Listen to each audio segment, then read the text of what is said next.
الحمدللہ رب العالمین الملک الحق المبین والصلاة والسلام علی سید الانبیاء والمرسلین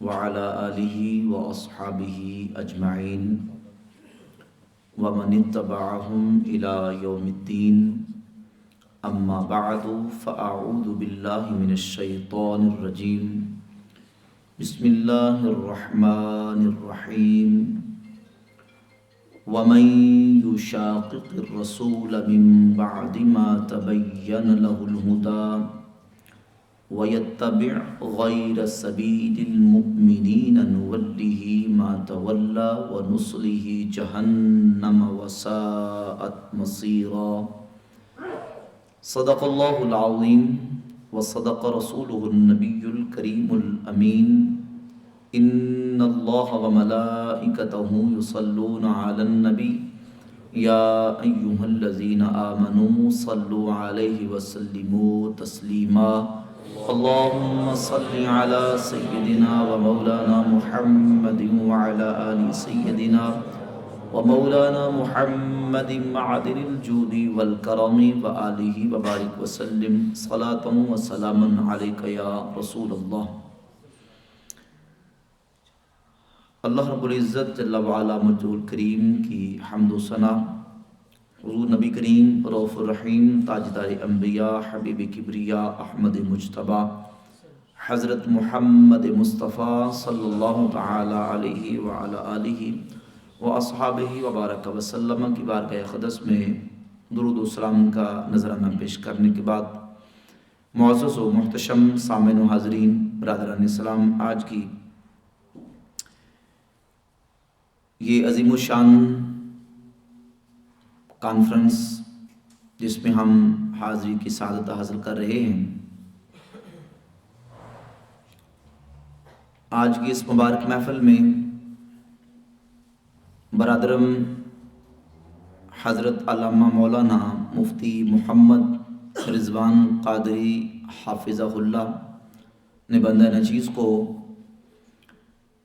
آپ احباب کے سامنے قرآن و سنت کی روشنی میں بیان کرنے کے لیے حکم ارشاد فرمایا، اور بندہ آپ کے سامنے حاضر ہے۔ موضوع کی مناسبت سے انشاءاللہ تعالی صحیح عقیدہ، صحیح نظریہ اور اہل السنہ والجماعہ کا جو قرآن و سنت، صحابہ، اہل بیت اور اولیاء اللہ کے عقائد اور منہج والا مبارک عقیدہ، اس پر انشاءاللہ تعالی آج ہم نے بات کرنی ہے۔ بحمد اللہ تعالی ہمارا اہل سنت و جماعت کا عقیدہ بڑا مبارک اور نہایت ہی پاکیزہ عقیدہ ہے، جو قرآن مجید، نبی پاک صلی اللہ علیہ وآلہ وسلم کی سنہ مطہرہ، حضور کے صحابہ کرام اور اہل بیت اطہار علیہم رضوان اور امت کے اولیاء اللہ سے یہ سلسلہ تسلسل کے ساتھ ہماری روایت جاری و ساری ہے، اور اللہ رب العزت نے ہمیں افراط و تفریط سے، غلو و تنقیص سے، کمی زیادتی سے محفوظ فرمایا ہے۔ عقیدے کو، ہمارے منہج کو یہ نہیں ہے کہ ہم ایک طرف جھکاؤ رکھتے ہیں یا افراط و تفریط کا شکار ہوتے ہیں۔ ہم اللہ اور اس کے رسول کو مانتے ہیں، اور اللہ اور اس کے رسول نے جن جن کو منوایا ہے ہم ان سب کو مانتے ہیں۔ خواہشات کے پیچھے نہیں کہ اپنا دل کیا تو کسی چیز کو مان لیا اور دل کیا تو کسی چیز کو نہ مانا۔ قرآن، رسول اللہ کی سنت، امت کا اجماع، حضور کے صحابہ، حضور کی اہل بیت، صحابہ کے بعد تابعین، تابعین کے بعد اتباع تابعین، پھر امت کے اولیاء، امت کے فقہاء اور سلف صالحین سے ہوتا ہوا یہ سلسلہ اور یہ روایت اللہ کے فضل و کرم سے ہم تک پہنچی ہے۔ جس عقیدہ اہل سنت کے اوپر ہم قائم و دائم ہیں، نبی پاک صلی اللہ علیہ وآلہ وسلم نے حجۃ الوداع کے موقع پر خطبہ ارشاد فرمایا۔ سیدنا عبداللہ ابن عباس رضی اللہ تعالی عنہما حدیث کے راوی ہیں، امام مالک الموطا میں اور امام حاکم المستدرک الصحیحین میں روایت نمبر 321 لے کے آئے. رسول اللہ صلی اللہ علیہ وآلہ وسلم نے ارشاد فرمایا کہ تم میں دو چیزیں چھوڑ کے جا رہا ہوں، ان کو مضبوطی سے پکڑنا. جب تک تم ان کو مضبوطی سے پکڑے رکھو گے کبھی گمراہ نہیں ہوگے. کتاب اللہ و سنتی، اللہ کی کتاب اور میری سنت. یہ حضور کا ایک خطبہ ہے جو حجۃ الوداع کے موقع پر آپ علیہ الصلوۃ والسلام نے ارشاد فرمایا.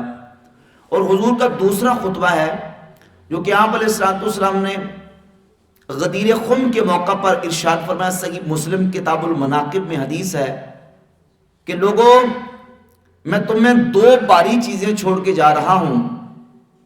ان میں سے ایک اللہ کی کتاب ہے، اس کو مضبوطی سے تھامے رکھنا، اور دوسری میری اہل بیت ہے.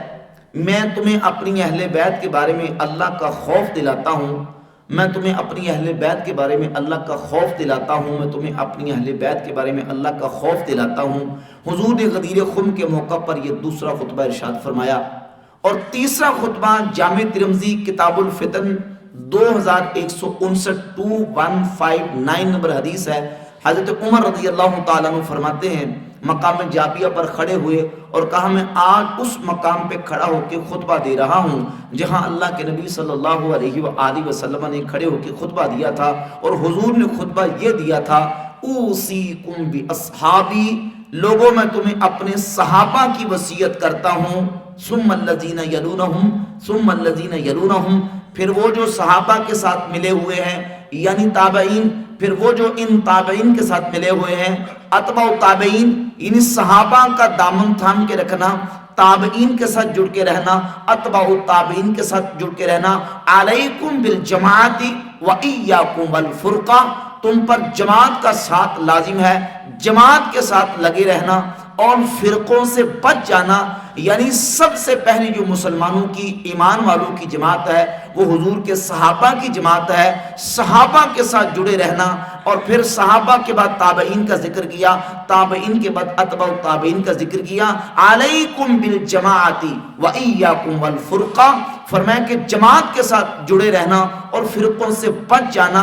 رسول اللہ صلی اللہ علیہ وآلہ وسلم کے ان تین خطبات کے مطابق اور حضور کی ان تین خطبات سے یہ بات پتہ چلی، قرآن کو مانے، سنت کو مانے، رسول کی اہل بیت کو مانے، رسول اللہ کے صحابہ کو مانے، اور پھر یہ سلسلہ جاری و ساری رہے. صحابہ کے بعد تابعین ہیں، تابعین کے بعد اتباع تابعین ہیں. نہ صرف تابعین و اتباع تابعین بلکہ جس رستے پر مسلمان چلے آ رہے ہیں اور چلتے آ رہے ہیں، مسلمانوں کا سواد اعظم، مسلمانوں کی عظیم جماعت. قرآن مجید کی سورۃ النساء کی آیت نمبر 115 میں نے پڑھی. اللہ کریم فرماتا ہے وَمَن يُشَاقِقِ الرَّسُولَ مِن بَعْدِ مَا تَبَيَّنَ لَهُ الْهُدَىٰ، جو ہدایت کا رستہ واضح ہو جانے کے بعد رسول کی مخالفت کرے، وَيَتَّبِعْ غَيْرَ سَبِيلِ الْمُؤْمِنِينَ، اور ایمان والوں کے رستے کو چھوڑ کر کسی اور رستے کی پیروی کرے، نُوَلِّهِ مَا تَوَلَّىٰ، ہم اسے ادھر پھیریں گے جدھر وہ پھر گیا، یعنی اس کو اس کی حالت پہ چھوڑ دیں گے. وَنُصْلِهِ جَهَنَّمَ، اور اسے جہنم پہنچائیں گے. وَسَاءَتْ مَصِيرًا، جو کہ پلٹنے کی بری جگہ ہے، یعنی رسول کی مخالفت کرنے والا بھی جہنم میں جائے گا اور ایمان والوں کے رستے کی مخالفت کرنے والا بھی جہنم میں جائے گا. یہ لازم اور ضروری ہے کہ صحابہ سے لے کر آج تک جس رستے پر امت کا اجماع اور اتفاق اور ایمان والے چلے آ رہے ہیں اس رستے کو لازم پکڑے. یہی حق اور ہدایت کا رستہ ہے، یہی حق ہے، یہی صراط مستقیم ہے، یہی جماعت ہے، یہی حبل اللہ ہے، اور یہی مسلمانوں کا سواد اعظم ہے. اور اللہ رب العزت نے وہ عقیدہ اور وہ نظریہ اور وہ جماعت جو حق پر رکھی ہے اس کا نام اہل السنہ والجماعہ ہے. رسول اللہ صلی اللہ علیہ وآلہ وسلم کی متعدد احادیث اس سلسلہ میں موجود ہیں. حضور نے اپنی امت کو اس بات سے متنبہ کیا، باخبر کیا اور بتایا اور فرمایا کہ امت کے اندر اختلافات پیدا ہوں گے، امت کے اندر لوگ نئے نئے عقیدے، نظریات، افکار نکالیں گے. اس موقع پر تم نے کیا کرنا ہے؟ تم نے اس موقع پر کس کے ساتھ جڑ کے رہنا ہے؟ سنن ابی داؤد کے اندر 4607 نمبر حدیث ہے، 4607 نمبر. نبی پاک صلی اللہ علیہ وآلہ وسلم نے فرمایا من یعش منکم بعدی، فَسَيَرَا اخْتِلَافًا كَثِيرًا، تم میں سے جو میرے بعد زندہ رہے گا وہ بہت سارے اختلافات دیکھے گا. تو پھر جب ایسا موقع آ جائے، علیکم بسنتی وسنت الخلفاء المہدیین الراشدین، تم پر میری اور میرے خلفاء مہدیین الراشدین کی سنت لازم ہے. اور دوسری حدیث سنن ابی داؤد میں 4597 4597 حضرت امیر معاویہ رضی اللہ عنہ سے حدیث کے راوی، اور یہی حدیث ملتے جلتے مضمون کے ساتھ جامع ترمذی کے اندر، سنن ابن ماجہ کے اندر، سنن ابی داؤد کے اندر، مسند احمد ابن حنبل کے اندر، المستدرک علی الصحیحین اور حدیث کی درجن سے زائد کتابوں کے اندر 18 صحابہ اس حدیث کے راوی ہیں.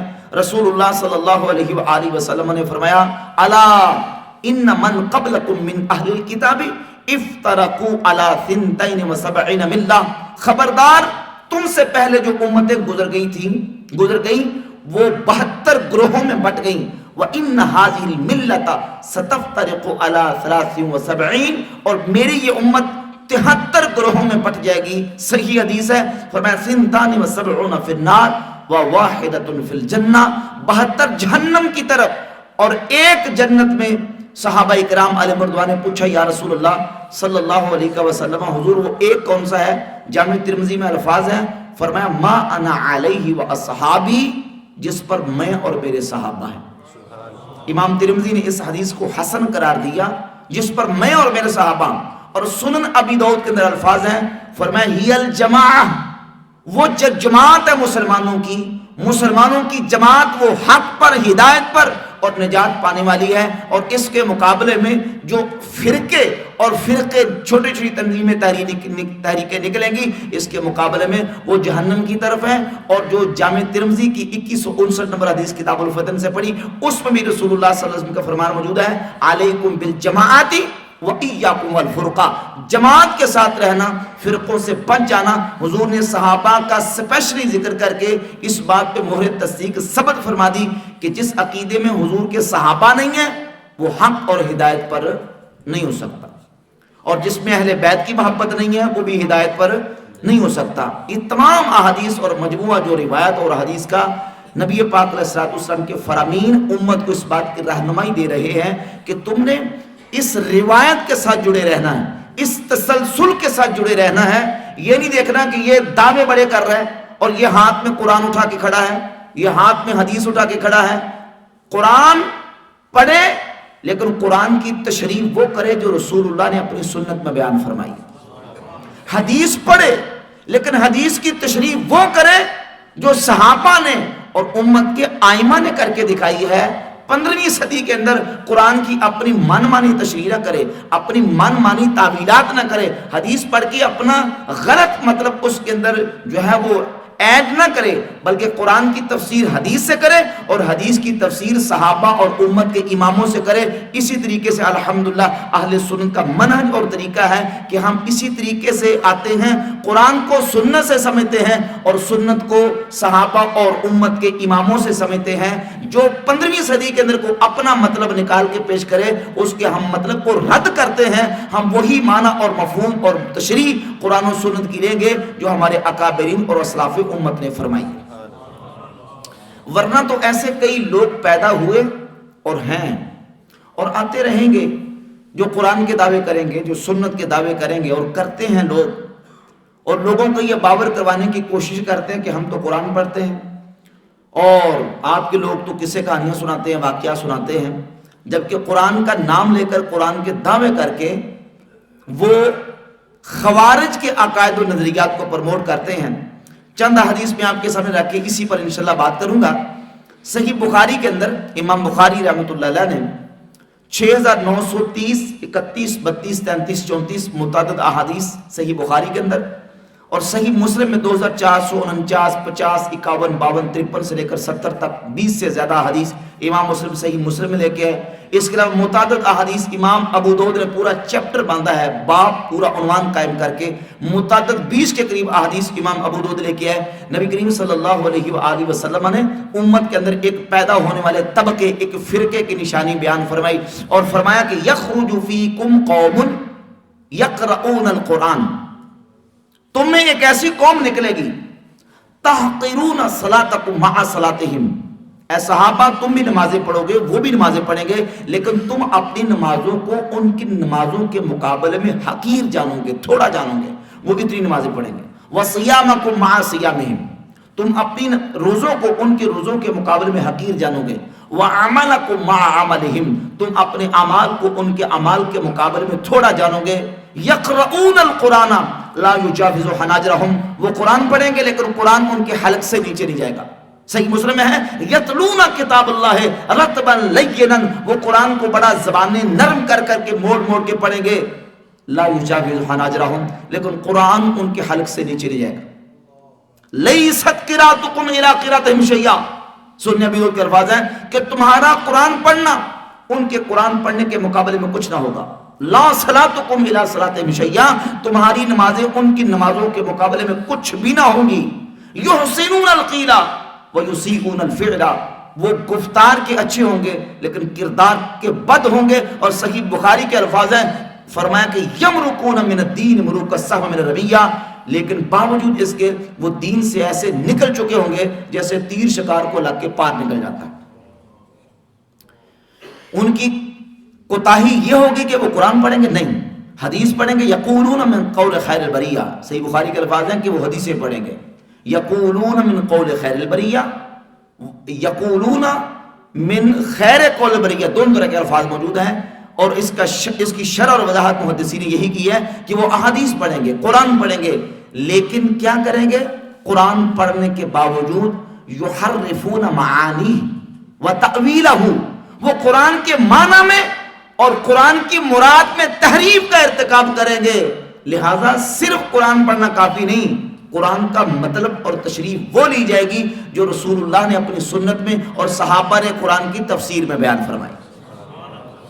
یہی وجہ ہے کہ صحیح مسلم میں ایک حدیث ہے 473 نمبر 473 نمبر حدیث ہے، یزید الفقیر، یہ تابعی ہیں، پہلے خوارج کے عقائد سے متاثر تھے۔ یزید الفقیر کہتے ہیں کہ میں اس وقت خوارج کے عقائد و نظریات سے متاثر تھا، مدینہ شریف مسجد نبوی شریف میں حاضر ہوا، وہاں پہنچا تو دیکھا کہ ایک شخص، ایک بوڑھا آدمی، بزرگ شیخ، ہمارے ہاں جس کو بابا کہتے ہیں، بزرگ بابا، وہ بابا جی مسجد کے ستون کے ساتھ ٹیک لگا کے بیٹھے تھے اور حدیث کا درس دے رہے تھے اور بیان کر رہے تھے کہ جب جہنمیوں کو جہنم سے نکالا جائے گا، جہنمیوں کو جہنم سے نکالا جائے گا، یقیناً قرآن و سنت کی تعلیمات سے پتہ چلتا ہے کہ جو جہنمی، جو مسلمان مومن ہوں گے، اپنے گناہوں کی سزا پا کے وہ جہنم سے نکلیں گے۔ نار خلود اور نار تطہیر کا فرق ہے، نار خلود میں کافر جائے گا جو ابد الاباد ہمیشہ ہمیشہ جہنم میں رہے گا، اور نار تطہیر میں مومن جائے گا، یعنی جائے گا اور وہ آگ اسے گناہوں سے پاک کر دے گی، پھر وہ واپس جنت میں آ جائے گا۔ یا تو اپنے گناہوں کی سزا پا کے، یا اللہ تعالیٰ اس کے حق میں کسی کی شفاعت کو قبول فرما کے اسے جہنم سے رہائی دے کے جنت عطا فرما دے۔ انبیاء کی شفاعت ہوگی، اولیاء کی شفاعت ہوگی، صحابہ کی، علماء کی، حفاظ قرآن کی، نیک لوگوں کی شفاعت ہوگی۔ تو یہ مسئلہ بالکل واضح ہے۔ یزید الفقیر کہتے ہیں میں نے دیکھا کہ وہ بزرگ حدیث کا درس دیتے کہہ رہے تھے کہ جب جہنمیوں کو جہنم سے نکالا جائے گا تو میں نے فوراً سورہ السجدہ کی آیت نمبر 20 ان کے سامنے پڑھی کہ قرآن کہتا ہے کلما ارادوا ان یخرجوا منها اعیدوا فیها، جب جہنمی جہنم سے نکلنے کا ارادہ کریں گے اعیدوا فیها، ان کو واپس جہنم میں لوٹا دیا جائے گا۔ میں نے کہا بابا جی آپ کیا کہہ رہے ہیں کہ جہنمیوں کو جہنم سے نکالا جائے گا؟ جبکہ قرآن کی سورہ سجدہ کی آیت نمبر 20 میں اللہ فرماتا ہے کہ جب وہ نکلنے کا ارادہ کریں گے واپس لٹا دیا جائے گا، یعنی وہ نکل نہیں سکیں گے، اور جہنم میں جو جائے گا وہ نکل نہیں سکتا، اور وہ نکل ہی نہیں سکتا، آپ یہ کہہ رہے ہیں کہ نکالا جائے گا۔ تو وہ جو بابا جی تھے وہ کوئی عام شخصیت نہیں، وہ میرے نبی کے صحابی حضرت جابر رضی اللہ تعالیٰ عنہ تھے، جنہوں نے قرآن اللہ کے رسول سے سیکھا ہوا تھا، جنہوں نے قرآن میرے کریم آقا علیہ السلام سے سیکھا ہوا تھا۔ اب یہ جو خارجی تھے پڑھ یہ بھی قرآن رہا تھا، قرآن کی سورہ سجدہ کی آیت 20 کا حوالہ دے کے کہا، لیکن حضرت جابر رضی اللہ تعالیٰ نے جواب دیا اور فرمایا کہ تم نے قرآن کی وہ دوسری آیت نہیں پڑھی، سورۃ الاسراء کی آیت، اللہ فرماتا عَسَىٰ أَن يَبْعَثَكَ رَبُّكَ مَقَامًا مَحْمُودًا، اے حبیب ان قریب اللہ آپ کو مقام محمود پہ کھڑا کرے گا۔ یہ مقام محمود کیا ہے؟ مقام شفاعت ہے، جہاں کھڑے ہو کے حضور گناہگاروں کی شفاعت کریں گے، اللہ حضور کی شفاعت سے گناہگاروں کو جہنم سے نکال کے جنت میں داخلہ عطا فرمائے۔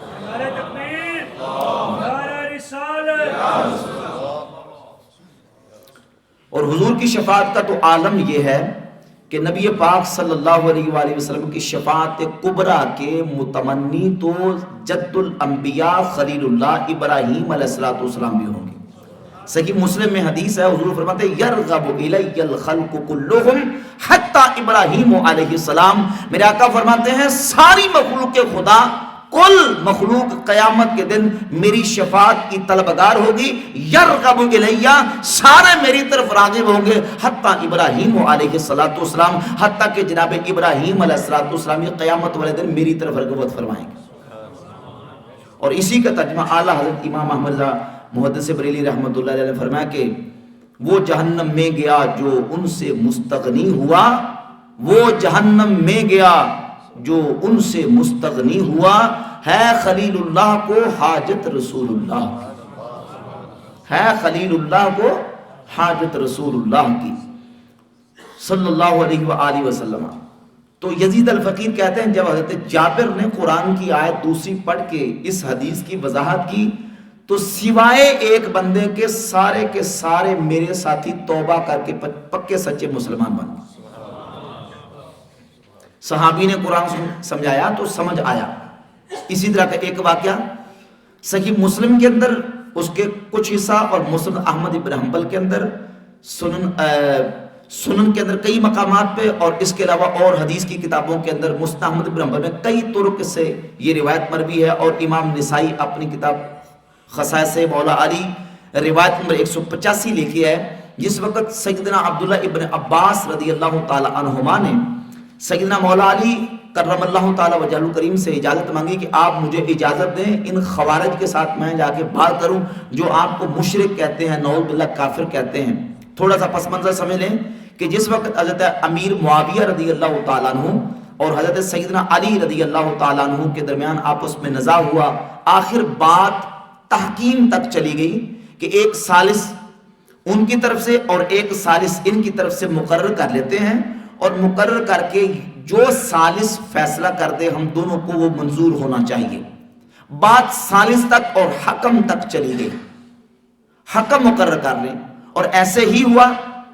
ایک حکم حضرت معاویہ کی طرف سے اور ایک حکم حضرت مولا علی کی طرف سے مقرر ہوا، بات تحکیم تک ہوئی اور مسئلہ مکمل ہو گیا۔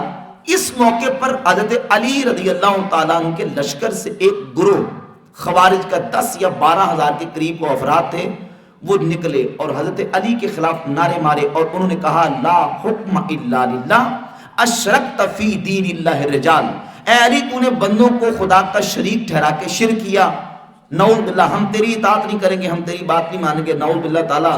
اور قرآن کی آیت کا حوالہ دیتے تھے، سورہ یوسف میں اللہ فرماتا ہے ان الحکم الا للہ، اللہ کے علاوہ کسی کا حکم نہیں۔ ثابت ہوا جو اللہ کے علاوہ کسی کو حاکم مانے وہ مشرک ہے، لہذا معاویہ بھی نعوذ باللہ مشرک ہے، نعوذ باللہ علی بھی مشرک ہے، ہم تمہاری اطاعت نہیں کریں گے۔ 10-12 ہزار خارجی وہاں سے نکلے اور پھر نہروان کی طرف نکل گئے اور وہاں جا کے جتھا بنا لیا.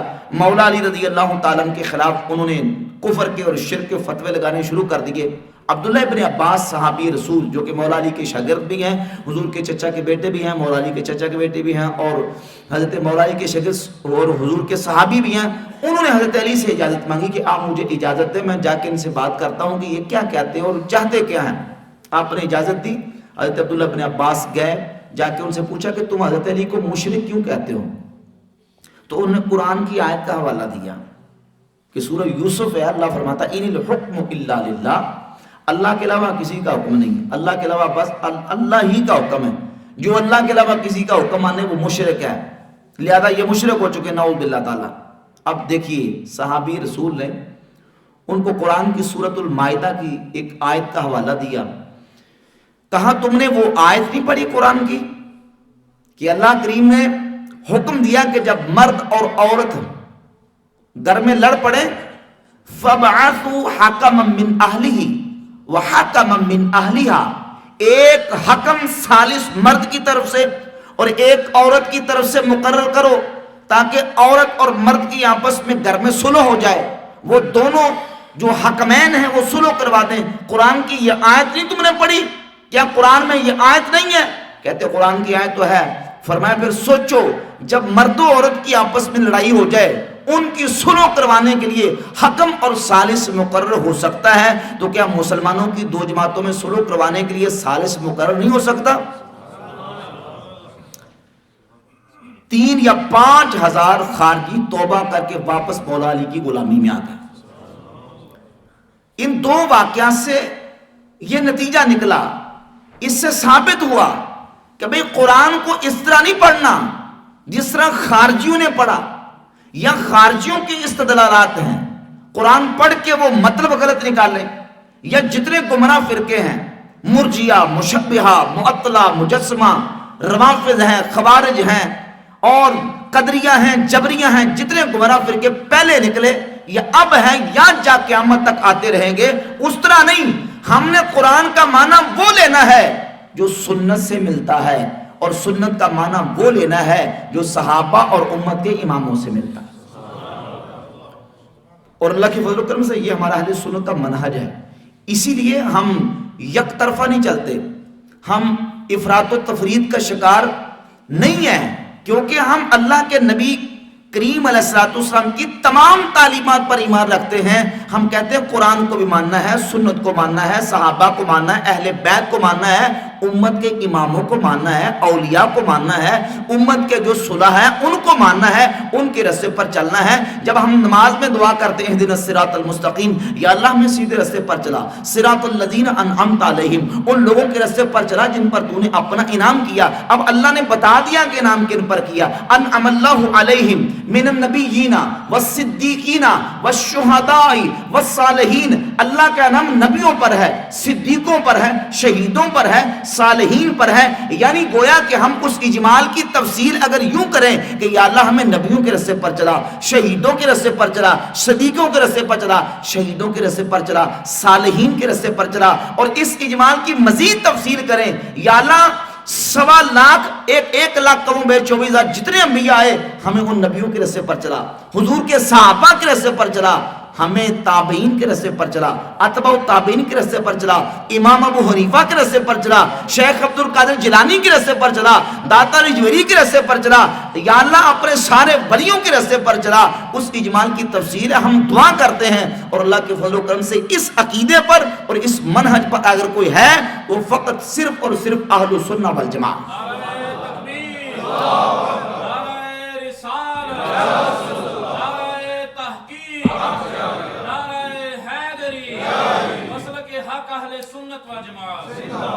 نہ ہم غلو کرتے ہیں نہ تنقیص کرتے ہیں, جو جس کا مقام ہے اس کے مطابق مانتے ہیں. کتنی احادیث, کتنی روایات اور اللہ کے رسول صلی اللہ علیہ وسلم کے فرمودات ہیں, صحابہ کے اقوال و ارشادات ہیں, جس سے یہ بات بالکل واضح ہوتی ہے کہ اعتدال, مقتصد اور درمیانہ جو درمیانہ اور میانہ روی جو ہے وہی صراط مستقیم ہے. سیدنا مولا علی رضی اللہ تعالیٰ کا فرمان مقدس ہے. امام احمد بن حنبل فضائل الصحابہ میں صحیح سند کے ساتھ, اور امام ابن ابی العاصم کتاب السنہ میں دو سندوں کے ساتھ یہ حدیث لے کے، اور حدیث صحیح ہے. مولا علی فرماتے ہیں لا یحبنی قوم حتی یدخلوا النار فی حبی ولا یبغضنی قوم حتی یدخلوا النار فی بغضی. ایک قوم مجھ سے محبت کرے گی حتیٰ کہ میری محبت ان کو جہنم میں لے جائے گی، اور ایک قوم مجھ سے بغض رکھے گی حتیٰ کہ میرا بغض ان کو جہنم میں لے جائے گا. محبت میں بھی جہنم میں اور بغض میں بھی جہنم میں. بغض میں تو جہنم میں جائے گا، یہ بات عام آسانی سے سمجھ آتی ہے. محبت میں کوئی جہنم میں کیسے جائے گا؟ تو محبت میں جہنم میں وہ جائے گا جو غلو کا مرتکب ہو کے ان کو ان کے مقام سے اوپر لے جائے گا. مقام سے اوپر لے، صحیح حدیث ہے، مولا علی کا فرمان ہے، مقام سے اوپر لے جائے گا اور غلو کا ارتکاب کر کے نعوذ باللہ یہاں تک اگر کہہ ڈالتا ہے کہ ان کا مقام نبیوں سے بھی افضل ہے، تو پھر وہ ایسا غالی ہے کہ اس کا ایمان باقی بچتا. اہل سنہ مقتصد ہیں، درمیانی رستے پر ہیں. اس لیے اعلیٰ حضرت امام احمد رضا محدث بریلی رحمۃ اللہ مولا علی کی منقبت میں فارسی میں لکھتے ہیں کہ بغض تو ناسبی را بغض تو سوئے جہنم را نمود رافضی از حب کاذب در سقر در آمدہ. یا علی، رافضی آپ کی جھوٹی محبت میں جہنم میں جائے گا اور ناسبی آپ کے بغض میں جہنم میں جائے گا. ناسبی بھی جہنم میں جائے گا اور رافضی بھی جہنم میں جائے گا، اور سنی مولا علی کی سچی محبت میں جنت میں جائے گا. جو ان کا مقام ہے، جو ان کا رتبہ ہے.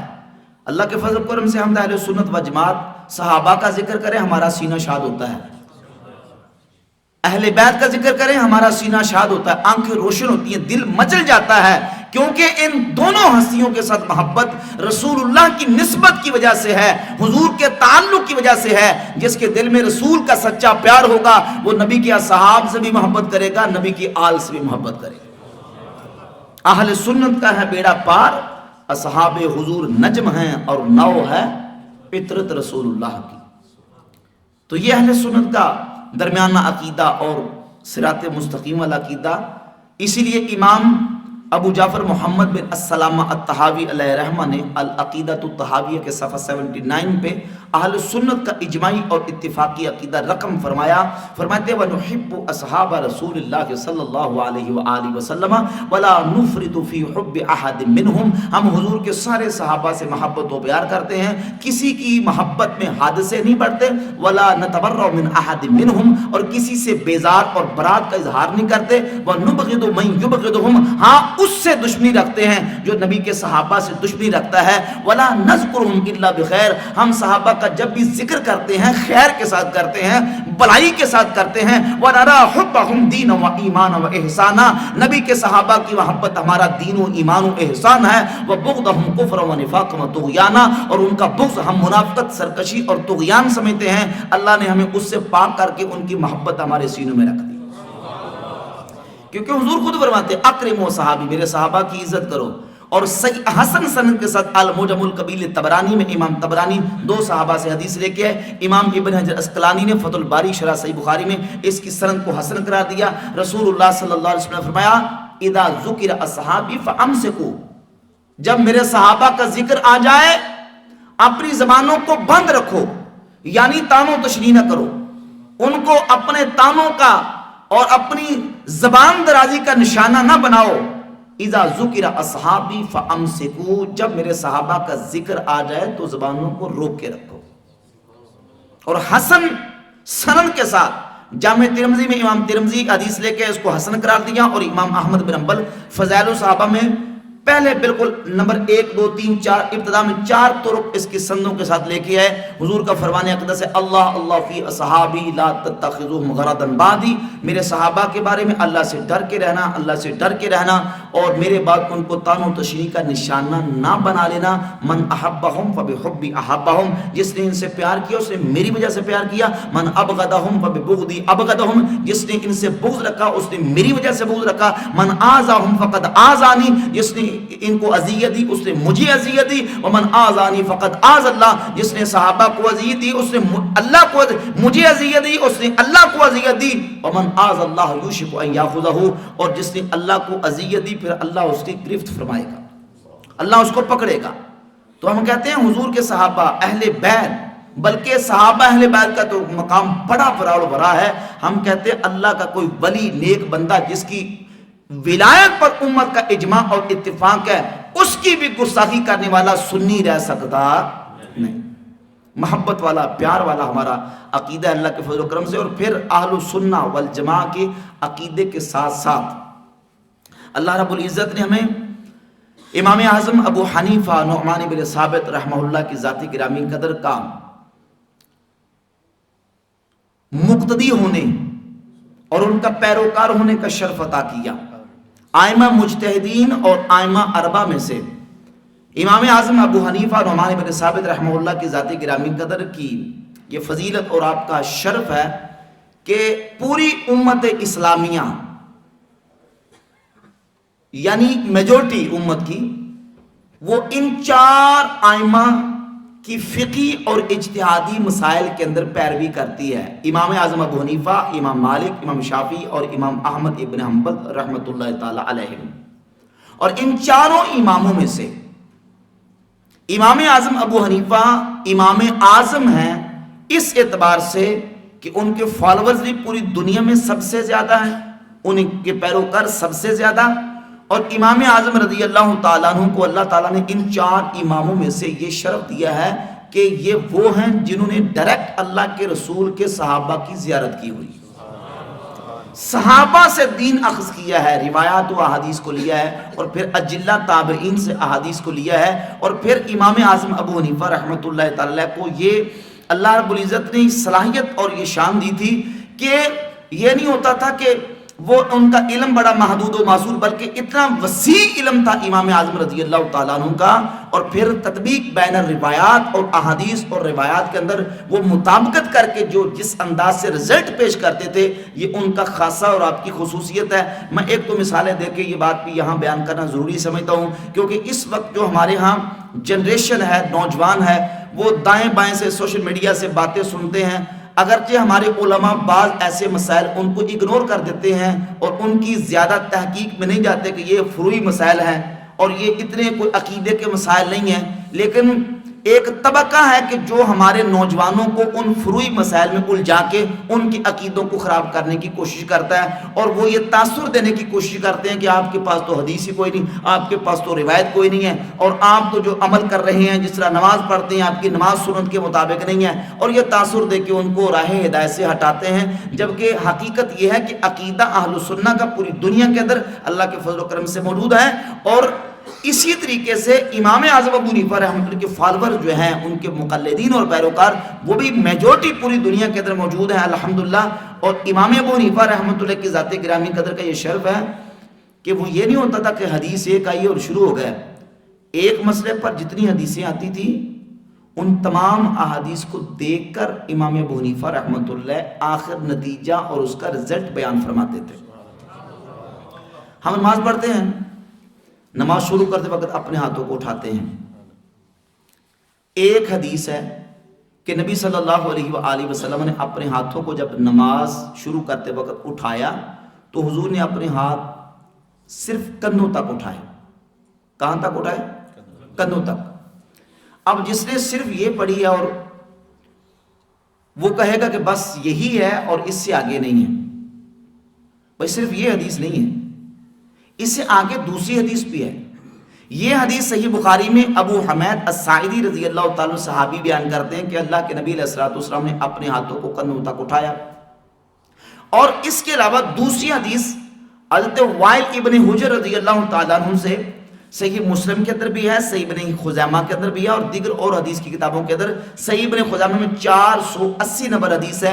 وائل ابن حجر فرماتے ہیں کہ میں نے خود رسول اللہ صلی اللہ علیہ وسلم کو نماز پڑھتے دیکھا، آپ نے اپنے ہاتھوں کو اٹھایا حتیٰ کہ آپ کے ہاتھ کانوں کے برابر ہو گئے۔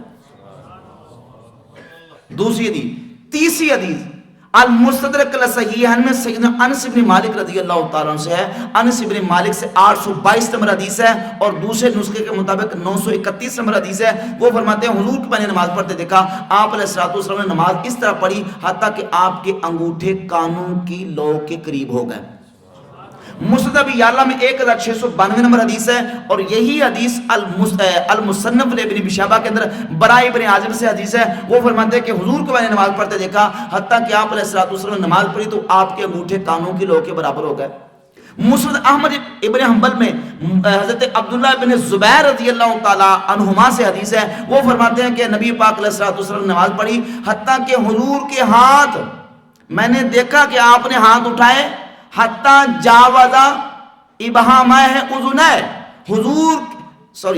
نبی کریم علیہ السلام کو میں نے نماز پڑھتے دیکھا، آپ نے ہاتھوں کو اٹھایا، حتیٰ کہ آپ کے ہاتھ وہ کانوں سے تجاوز کر گئے، کانوں سے تجاوز کر گئے۔ اب کانوں سے تجاوز کرنے والی حدیث بھی ہے، کانوں کے برابر والی حدیث بھی ہے، انگوٹھے کانوں کی لو کے قریب ہو گئے، یہ حدیث بھی ہے، حضور نے اپنے ہاتھ کندھوں تک اٹھائے، یہ حدیث بھی ہے، اور سنن ابی داؤد میں وائل ابن حجر سے یہ حدیث بھی ہے۔ وہ کہتے میں نے صحابہ کو نماز پڑھتے دیکھا، صحابہ سینوں تک اپنے ہاتھ اٹھاتے تھے، سینوں والی، کندھوں والی، کانوں والی ساری حدیثیں ہیں۔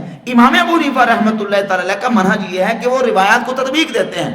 وہ فرماتے ہیں کہ اگر ہاتھ اس طریقے سے نماز میں اٹھائے جائیں کہ انگوٹھے کانوں کی لو کے قریب ہو جائیں اور قبلہ رخ اس طریقے سے کر لیں، فرماتے ہیں ساری حدیثوں پر اس طریقے سے عمل ہوگا کہ شروع سے ہاتھ نیچے سے اوپر آئیں گے، پہلے ہاتھ سینے تک، پھر کنوں تک، پھر کانوں تک، اور انگوٹھے جب کانوں کی لو کے قریب ہوں گے انگلیاں کانوں سے اوپر چلی جائیں گی۔ فرماتے ہیں اس طریقے سے ہاتھوں کو اٹھایا جائے تو ساری حدیثوں پر عمل ہو جائے گا۔ اب وہ پنجابی میں کہتے پان ہم پڑھی تھے وقت نو پھڑی، اور ہوتا یہ ہے کہ وہ ہمارے نوجوانوں کو ایک حدیث دکھا دیتے ہیں اور وہ واٹس ایپ پہ بھیج دی، کسی اپلیکیشن سے نکالا اور نکال کے دکھا دی کہ دیکھیں یہ تو حدیث ہے کندھوں تک ہاتھ اٹھانے کی، تو بھائی کانوں تک والی بھی ہے نا، اور کانوں سے تجاوز کرنے والی بھی ہے، یہ ساری حدیثیں۔ تو الحمدللہ امام اعظم ابو حنیفہ رضی اللہ تعالیٰ کا منہج یہ ہے کہ وہ اس طریقے سے احادیث کو لیتے ہیں۔ اس کے بعد پھر جب اجتہادی مسائل سارے ہم دیکھتے ہیں، ہاتھوں کو اٹھاتے ہیں، ہاتھوں کو اٹھایا اور پھر ہاتھوں کو ہم نے رکھنا ہے، اب کس طرح ہاتھوں کو رکھیں، ہاتھوں کو پکڑنا کس طرح ہے، رکھنا کس طرح ہے، اور کس طریقے سے نماز میں ہاتھ باندھے جائیں، اس سلسلے میں 7-8 حدیث موجود ہے، جن میں سے ایک حدیث صحیح بخاری کے اندر 740 ہے، حضرت سہل ابن سعد الساعدی رضی اللہ تعالیٰ عنہ سے، اور یہی حدیث مسند احمد ابن حنبل کے اندر اور موطا امام مالک کے اندر موجود ہے کہ سہل ابن سعد الساعدی رضی اللہ تعالیٰ فرماتے کننا، ہمیں حکم دیا امرنا، فرماتے کہ ہمیں حکم دیا جاتا تھا کہ ہم نماز میں ان یدع الرجل الید الیمنى علی ذراعہ الیسری، حکم دیا جاتا تھا کہ دائیں ہاتھ کو آدمی اپنی بائیں ذرا پر رکھے، دائیں ہاتھ کو بائیں ذرا پر رکھے۔ ظاہر یہ حدیث عربی زبان کے اندر ہے، تو جو لفظ اس حدیث کے اندر عربی کے استعمال ہوئے ہیں ان کو ہم نے دیکھنا کہ کون سا لفظ، اس کا معنی کیا ہے، اس لفظ کا اطلاق جسم کے کس حصے پر ہوتا ہے۔ الید یا یدن، عربی میں یہ جوڑ کے اوپر جتنا حصہ ہے اس کو یدن کہتے ہیں، انگوٹھا، 4 انگلیاں اور یہ ہتھیلی کا حصہ پیچھے اگلی، یہ جوڑ سے اوپر والا حصہ ہے، اس کو عربی میں یدن کہتے ہیں، اور ذراعن عربی میں یہ درمیانی انگلی کے سرے سے لے کر یہ کونی تک یہ مکمل حصہ ہے، اس کو ذراع کہتے ہیں۔ ہمیں حکم دیا جاتا تھا کہ مرد دائیں ہاتھ کو بائیں ذراع پر رکھے۔ دائیں ہاتھ کو بائیں ذراع پر کہاں رکھے، اس کی تفصیل اس حدیث کے اندر نہیں ہے، اس لیے حافظ ابن حجر اسقلانی فتح الباری شرح صحیح بخاری کی جلد 2 صفحہ 285 پہ لکھتے اب اہم موضعہ من الذراع، اس حدیث میں ذراع کا موقع محل مبہم ہے، پوائنٹ مبہم ہے، معلوم نہیں کہ وہ کون سا پوائنٹ ہے۔ دائیں ہاتھ کو بائیں ذراع کے یہاں رکھے، یہاں رکھے، یہاں رکھے، یہاں رکھے، اس کی تفصیل اس حدیث میں نہیں ہے۔ اس کی تفصیل کے لیے ہم دوسری حدیث کی طرف رجوع کریں گے، اور دوسری حدیث صحیح ابن خزامہ میں 480 نمبر 410 نمبر حدیث ہے، حضرت وائل ابن حجر رضی اللہ عنہ سے، وہ فرماتے ہیں میں نے حضور نبی کریم علیہ الصلوۃ والسلام کو نماز پڑھتے دیکھا، جب آپ نے اپنے ہاتھوں کو رکھا، وضع یدہ الیمنی علی ظہر کف الیسری والرسغ والساعد، آپ علیہ الصلوۃ والسلام نے اپنا دایاں ہاتھ اپنے بائیں ہتھیلی کی پشت، یعنی باہر والا حصہ، یہ باطن الکف ہے یا ظاہر الکف ہے، علی ظہر کف الیسری، ہتھیلی کی پشت پر، والرسغ والساعد، اور اس جوڑ پر اور اس کلائی پر رکھا، ہتھیلی کی پشت پر، جوڑ پر اور کلائی پر اپنا دایاں ہاتھ رکھا۔ اب یہ دایاں ہاتھ حضور نے اس ذراع کے اس پوائنٹ پہ رکھا، یہ دوسری حدیث ہے. اور اس کے ساتھ تیسری حدیث یہ ہے، حضرت حلبتائی جامع ترمذی 252 نمبر حدیث ہے، وہ فرماتے ہیں کانا رسول اللہ صلی اللہ علیہ وسلم یاخذ شمالہ بیمینہ فی الصلاۃ. حضور نبی کریم علیہ الصلوۃ والسلام جب نماز پڑھتے، ہمیں نماز پڑھاتے تو حضور اپنے دائیں ہاتھ کے ذریعے سے اپنے بائیں ہاتھ کو پکڑ لیا کرتے تھے. صحیح ابن حبان میں 1770 نمبر حدیث ہے، عبداللہ ابن عباس فرماتے ہیں کہ نبی پاک علیہ الصلوۃ والسلام نے فرمایا کہ ہم نبیوں کا گروہ ہیں، امر ان نؤخر سحورنا ونعجل فطرنا، ہمیں حکم دیا گیا کہ ہم اپنی سحری کو تاخیر سے کریں اور افطاری کو جلدی کریں، وان نمسک بایماننا علی شمائلنا فی صلاتنا، اور ہمیں حکم دیا گیا ہے کہ ہم اپنے دائیں ہاتھ کے ذریعے سے اپنے بائیں ہاتھ کو روکیں یا دائیں ہاتھ کے ذریعے سے بائیں ہاتھ کو پکڑیں. اب یہ ساری حدیثیں موجود ہیں. صحیح بخاری میں 1198 نمبر حدیث سے اوپر تعلیقاً امام بخاری حدیث لے کے ہیں. عبداللہ ابن عباس فرماتے ہیں کہ مولا علی جب نماز میں اپنے ہاتھوں کو رکھتے تو دائیں ہاتھ کو بائیں جوڑ پہ رکھا کرتے تھے. اب یہ ساری احادیث موجود ہیں. اب ان احادیث کے اندر وضع یدعو رکھنا کا لفظ بھی موجود ہے، امسک یمسک کو روکنا یا پکڑنا کا لفظ بھی موجود ہے، اور اخذ یاخذ اخذن سے پکڑنا یہ بھی لفظ موجود ہے حدیث میں کہ آپ نے دائیں ہاتھ کو بائیں ہاتھ پر رکھا، دائیں ہاتھ کے ذریعے سے بائیں کو پکڑا، دائیں کے ذریعے سے بائیں کو روکا. تو احناف امام ابو حنیفہ رحمۃ اللہ علیہ وہ فرماتے ہیں کہ ہاتھ اس طریقے سے نماز میں رکھے جائیں، پکڑنا بھی پایا جائے، رکھنا بھی پایا جائے، اور ان ساری حدیثوں پر عمل ہو جائے. اس انگوٹھے اور اس چھنگلی کے ساتھ اس طرح جوڑ پر ہلکا بنا لیں اور یہ 3 انگلیاں اس کو اس طریقے سے کلائی پہ رکھ لیں اور یہاں کر کے اپنے ہاتھ کو رکھیں. اس طریقے سے کریں گے تو ساری حدیثوں پر عمل ہو جائے گا. تو یہ الحمدللہ ہمارا اللہ کے فضل و کرم سے طریقہ ہے، منہج ہے. تو اس طریقے سے بالخصوص امام اعظم ابو حنیفہ رحمۃ اللہ تعالی علیہ اس طریقے سے مسائل کو لے کے چلتے ہیں، تطبیق کرتے ہیں روایات کے اندر. اور اگر عقیدے کے اعتبار سے دیکھیں تو اہل السنہ والجماعہ کا عقیدہ اور نظریہ بحمد اللہ تعالی وہ ایسا مبارک ہے کہ ہم عقیدے کے اعتبار سے بھی الحمدللہ تمام احادیث کو لے کے چلتے ہیں. میں نے 3 خطبات نبی کریم علیہ الصلوۃ والسلام کے آپ کے سامنے پڑھے، خطبہ حجۃ الوداع بھی، خطبہ غدیر خم بھی، اور خطبہ مقام جابیہ بھی. مقام جابیہ پر حضور نے صحابہ کی وصیت کی، غدیر خم پر حضور نے قرآن اور اہل بیت کی، اور حجۃ الوداع کے موقع پر نبی علیہ الصلوۃ والسلام نے قرآن اور سنت کی. قرآن اور سنت کو ماننا ہے، قرآن اور اہل بیت کو ماننا ہے، اور قرآن اور نبی کے صحابہ کو بھی ماننا ہے. اور صرف صحابہ تک نہیں بلکہ صحابہ کے بعد امت کا جو سلسلہ اور روایت چلی ہے، ثم الذین یلونہم ثم الذین یلونہم، پھر وہ جو ان کے ساتھ تابعین ہیں، پھر وہ جو اتباع تابعین ہیں، اور پھر جو حضور کی حدیث ہے علیکم بالجماعۃ وإیاکم الفرقہ، جماعت کے ساتھ رہو، فرقوں سے بچ جاؤ. اور فرقے کون ہیں؟ جو اہل السنہ کے مقابلے میں، اہل السنہ کے خلاف صحابہ اور تابعین کے دور میں جو نکلے وہ نکلتے ہیں اور نکلتے رہیں گے. لیکن اہل السنہ کا اور جو جماعت کا عقیدہ ہے وہی حق اور ہدایت پر ہے، وہی سواد اعظم ہے، وہی صراط مستقیم ہے، وہی حبل اللہ ہے، اور اسی کو پکڑنے کا اللہ رب العزت نے حکم دیا. قرآن مجید کی سورہ آل عمران میں جو فرمایا گیا وَاعْتَصِمُوا بِحَبْلِ اللَّهِ جَمِيعًا وَلَا تَفَرَّقُوا، اللہ کی رسی کو مضبوطی سے تھام لو اور فرقوں سے بچ جاؤ. اس رسی سے مراد کیا ہے؟ امام ابو جعفر محمد بن جریر الطبری اپنی کتاب تفسیر الطبری میں سیدنا عبداللہ ابن مسعود رضی اللہ تعالیٰ عنہ سے تفسیر بیان کرتے ہیں. کون عبداللہ بن مسعود؟ جن کے بارے میں اللہ کے رسول صلی اللہ علیہ وسلم کا فرمان صحیح بخاری میں 4999 نمبر حدیث ہے. حضور فرماتے ہیں خذوا القرآن من اربعۃ، میرے 4 صحابہ سے قرآن سیکھو، من عبداللہ بن مسعود و سالم و ابی و معاذ بن جبل. حضور نے چاروں میں سے پہلا نام حضرت عبداللہ بن مسعود کا بیان فرمایا.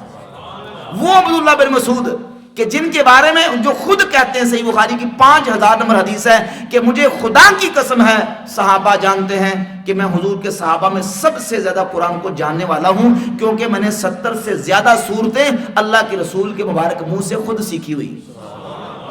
وہ عبداللہ بن مسعود صحیح بخاری کی 6237 نمبر حدیث ہے. حضرت حذیفہ بن یمان رازدار رسول سے کسی نے پوچھا کہ حضور کے صحابہ میں سے اس شخص کا ذکر سنائیں جس کا طریقہ نبی کے طریقے کے بہت ہی زیادہ قریب ہو تاکہ ہم اس سے علم حاصل کریں. تو حضرت حذیفہ بن یمان نے فرمایا وہ عبداللہ بن مسعود. وہ عبداللہ بن مسعود اس آیت کی تفسیر کرتے ہیں، فرماتے ہیں حبل اللہ سے مراد کیا ہے؟ یعنی الجماعت، حبل اللہ سے مراد جماعت ہے، مسلمانوں کا جو بڑا گروہ ہے، مسلمانوں کی جو جماعت ہے اس کے ساتھ رہو. اور اللہ کے فضل و کرم سے آپ پوری تاریخ اسلامی اٹھا کر دیکھ لیں، آپ کو یہ جماعت جتنے مرضی مخالفین زور لگا لیں، جتنا مرضی حکومتیں سرمایہ خرچ کریں، جتنی مرضی قید و بند کی صعوبتیں علماء کو وہ دیں اور دیتے رہے، اہل السنہ کا مسلک و عقیدہ صحابہ کے دور سے لے کر آج تک اللہ رب العزت کا جو ہے وہ تائید غیبی ان کے ساتھ ہے. اور اللہ رب العزت جل شانہ نے اس کو یہ شرف بخشا ہے کہ حق ہمیشہ ان کے ساتھ ہے، اور قیامت کی صبح تک اللہ کے فضل و کرم سے کوئی نقصان پہنچانے والا ان کا نقصان نہیں پہنچا سکتا. اللہ رب العزت ہمیں اسی عقیدے پر زندگی، اسی پر موت نصیب فرمائے. وما علینا الا البلاغ. گزارش یہ ہے کہ دعا بھی آپ تشریف لائے ہوئے ہیں، تو یہ ہفتہ وار ہمارا نشست کا سلسلہ بھی ہوتا ہے، سوال جواب بھی اس میں تقریباً 2 سال سے شروع ہے. اس کے لیے بھی دعا فرمائیں. ہمارے ایک عبد الرحمن بھائی ہیں، آج انہوں نے لنگر میں شرکت کی، ان کی خالہ کا انتقال ہوا ہے، اس کے لیے بھی ہماری مسجد کے جو مرحومین جو انتقال فرمائے گئے، خاص طور پہ ہمارے شاہ صاحب ایک ہیں جو پردہ کر گئے، دنیا سے بڑی محنت کی ہے، ان کے لیے بھی، سب کے لیے، احباب کے لیے بھی، علم کے لیے بھی، عقائد کے لیے بھی دعا فرمائیں. الحمدللہ رب العالمین والصلاة والسلام علی سید الانبیاء والمرسلین. اللہم انا نسألک العفو والعافیت والمعافات الدائمہ فی الدین والدنیا والآخرہ والفوز بالجنة والنجاة عن النار. اللہم ارزقنا حبک وحب حبیبک صلی اللہ علیہ وسلم وحب عمل یقربنا الیک. مولا کریم آج کی اس محفل پاک کو اور ہفتہ وار جو درس کی نشست ہمارے برادرم حضرت علامہ مولانا مفتی محمد رضوان قادری حافظہ اللہ جو منعقد کرتے ہیں، مولا کریم آج ہم اس نشست میں حاضر ہوئے. ہم سب اہل ایمان کی حاضری کو اپنی بارگاہ میں شرف قبولیت عطا فرما. مولا کریم نبی پاک صلی اللہ علیہ وآلہ وسلم کی رحمت کے طفیل ہمیں صحیح عقیدہ اور درست نظریات پر استقامت عطا فرما. مولا کریم ہر فتنت سے، ہر شر سے اپنے ایمان اور عقیدے کی حفاظت کرنے کی توفیق عطا فرما. مولا کریم نبی پاک صلی اللہ علیہ وسلم کی رحمت کے طفیل جتنے بھی مرحومین، جتنے بھی اہل ایمان دنیا سے با ایمان جا چکے، اس مسجد سے متعلقہ اس مسجد کے اہل ایمان نمازی، مولا کریم ان کے جتنی عزیز و اقارب دنیا سے با ایمان گئے، بالخصوص عبد الرحمن بھائی کی خالہ مرحومہ، مولا کریم سب اہل ایمان کی بخشش و مغفرت فرما. سب کو جوار رحمت میں جگہ عطا فرما. کروٹ کروٹ سب کو جنت نصیب فرما. ان کی قبروں کو جنت کے باغوں میں سے باغ بنا. مولا کریم ان کے صغائر کبائر کو معاف فرما کے جنت میں اعلیٰ مقام عطا فرما. مولا کریم اس مسجد کے نمازیوں کہ دن دگنی رات چگنی ترقی عطا فرما. مولا کریم مسجد کے معاونین کو دین و دنیا کی بلائیاں اور دارین کے ساتھ نصیب فرما. بالخصوص مولا کریم جو مسجد کے متعلقین ہیں، مسجد کی انتظامیہ ہے جو بڑی محبت کے ساتھ مولا کریم انتظام چلاتی ہیں، سب اہل ایمان کی کاوشوں کو اپنی بارگاہ میں شرف قبولیت عطا فرما. یا رب العالمین اسی طریقے سے دین اسلام کا بول بالا فرما اور ہمیں بڑھ چڑھ کے دین اسلام کی تعلیمات سیکھنے، سمجھنے اور لوگوں تک پہنچانے کی توفیق عطا فرما. مولا کریم علم نافع کی دولت نصیب فرما. عمل صالح اعتقاد خالص کی دولت نصیب فرما. برائیوں سے بچنے کی توفیق عطا فرما. اپنی زندگی کو اپنے اور اپنے پیارے حبیب علیہ الصلوۃ والسلام کے بتائے ہوئے طریقوں کے مطابق مولا کریم گزارنے کی توفیق عطا فرما. اللہم ربنا تقبل منا انکا انت السمیع العلیم وتب علینا انکا یا مولانا انت التواب الرحیم. وصلی اللہ تعالی علی حبیبہ سیدنا محمد وعلی آلہ وصحبہ اجمعین برحمتک یا رحمن.